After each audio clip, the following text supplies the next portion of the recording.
Hi, I'm Darlene. And I'm Marty. So what do you do when it's an overcast day, possibly rainy? How about visit the Museo de Cancun? So that's what we're doing today. We're going to show you the museum. Woohoo! Woohoo! The museum is located in the hotel zone in Cancun. We're going to be taking the bus in. So the first bus goes from Puerto Morelos to the Adio bus station in Cancun, and that's about 40 minutes. So this is the federal highway here. So we're just on the underpass. We're on the north side, so we can go north.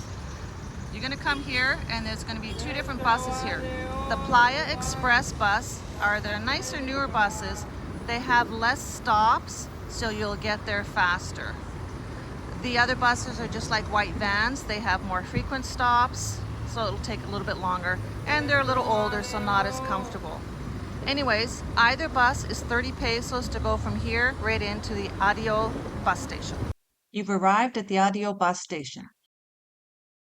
You get off the Playa Express here, or off of the Colectivo from over there, and this is where you come to catch route number 1 bus right in front of the Pharmacy Similarias, and this bus costs 12 pesos each.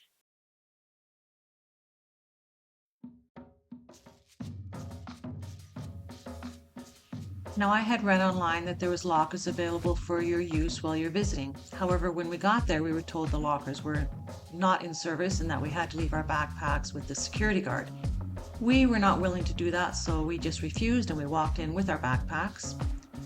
We actually did find the lockers, and yeah, they said they weren't working for some reason. Once we got inside, there were lots of other people with their backpacks as well. This is a model of the area. They are open Tuesday to Sunday, 9 a.m. to 6 p.m.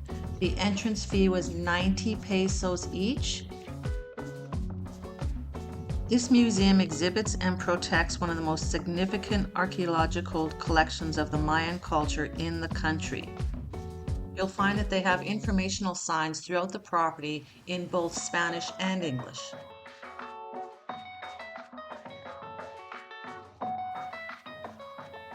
This archaeological site dates back to 1250 to 1550 AD.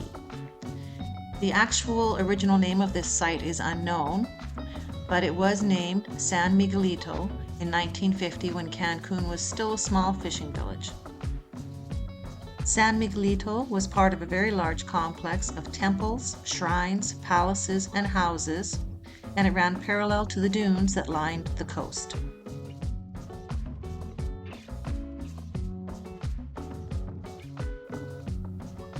The variety of buildings found here indicates that there were complete household units with spaces for housing, food prep, ceremonies, burial, even worship.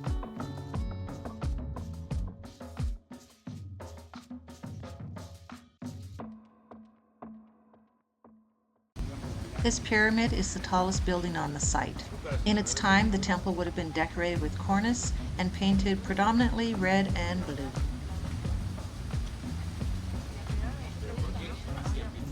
If you're finding this video interesting, please hit that like button, and to help us grow our channel, please subscribe. The type of mangrove that's preserved on this site is the red mangrove variety. The plant's roots resemble legs of an insect that allows them to sustain itself in the sand and filter any salt out of the water. Oh, and Marty was so excited he found a 6-foot boa in a tree. I was not excited. Now we're headed back into the main building. On the upper level of this building is a small art gallery, as well as the archaeological collection of the Mayan culture.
So here's my honest opinion.